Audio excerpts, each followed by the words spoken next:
Ever notice how the moment someone stops replying, suddenly they become the most fascinating human on Earth? Like yesterday, you were fine. Today, you're rereading a seen message like it's an ancient prophecy. Why does that happen? Why do we chase people who act like we don't exist? Let's talk about the psychology behind it, because your brain is way messier than you think, and honestly, kind of dramatic. Let's start with a simple scene. You post a story. 10 people like it. One person doesn't. Guess which one lives rent-free in your head? Exactly, the one person who ignored it. Your brain zooms in like, excuse me? Why didn't they react? Suddenly, you're not just scrolling, you're spiraling. This is where psychology steps in and says, welcome to the club. At the core of this is something called scarcity. Humans are wired to want what feels rare. When someone is warm and available, your brain goes, cool, safe, predictable. But when someone pulls back, replies late, or gives mixed signals, your brain goes, wait, why are they pulling away? Did I do something wrong? Are they special? Should I try harder? And boom, you're hooked. It's the same reason limited edition sneakers sell out in seconds, or why that one parking spot is suddenly the most valuable thing in the universe. If it feels hard to get, your brain assumes it must be valuable, even if it's not actually that great.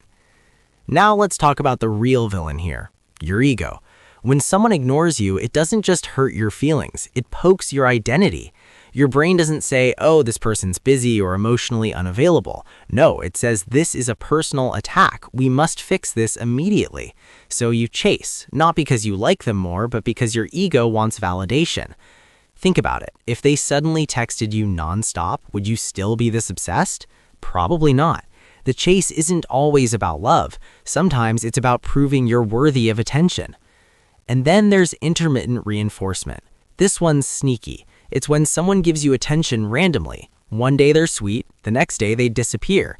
Your brain loves this chaos. It's literally the same mechanism behind gambling addiction. You pull the lever once and lose, twice and lose. Third time, jackpot. That tiny reward keeps you playing. With people, that jackpot might be a late-night text or a random compliment, and suddenly you're emotionally invested way deeper than you planned. Your brain starts saying, okay, last time they replied after 8 hours, maybe this time it'll be sooner, and you keep waiting and refreshing your screen like it owes you money. Another big reason we chase people who ignore us is childhood patterns. Fun, right? If you grew up having to work for attention, maybe from a parent who is emotionally distant, your brain learned that love equals effort.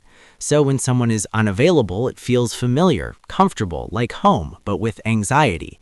On the flip side, someone who's consistent and emotionally present might feel boring or too easy, not because they are boring, but because your nervous system is used to chaos. Peace feels suspicious when you've grown up around unpredictability. Let's add some humor here, because otherwise this feels like a therapy session you didn't sign up for. Ever notice how you'll ignore 5 red flags but overanalyze one dry LOL? Like they forget your birthday, but you're like, yeah, but the way they said hey felt meaningful. Be serious. The wild part is, chasing someone who ignores you actually makes you want them more. Psychologists call this the reactance effect. When something feels taken away or restricted, we want it back, even if we didn't want it that badly before. It's like when a kid ignores a toy until another kid picks it up. Suddenly, that toy is their entire personality. But here's the truth bomb no one likes hearing. If someone consistently ignores you, it's not a challenge, it's information. And your brain hates information that hurts, so it rewrites the story. They're busy, they're just bad at texting, they're mysterious. No, sometimes they're just not interested. And that stings, because it forces you to face something uncomfortable. You can't earn interest. You can't convince someone into emotional availability. And no amount of overthinking, double texting, or accidental story views will change that. So why do we keep chasing? Because chasing gives the illusion of control. It feels better to believe if I just say the right thing, they'll change, than to accept this isn't for me. Letting go feels passive. Chasing feels like doing something, even if it's slowly draining your self-respect. Here's the shift that changes everything. The moment you stop chasing someone who ignores you, 2 things happen. First, your nervous system calms down.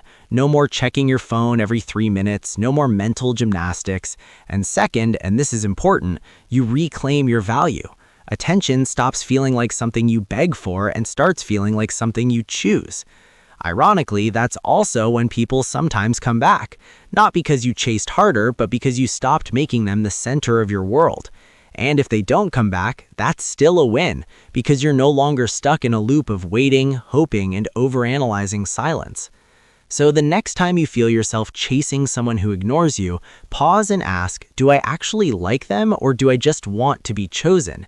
That question alone can save you months of emotional chaos. Remember, the right people don't make you feel confused, small, or invisible. You don't need to chase what's meant to stay. And anyone who ignores you consistently is doing you a favor. They're showing you exactly where not to invest your energy. Your attention is valuable. Spend it like it is.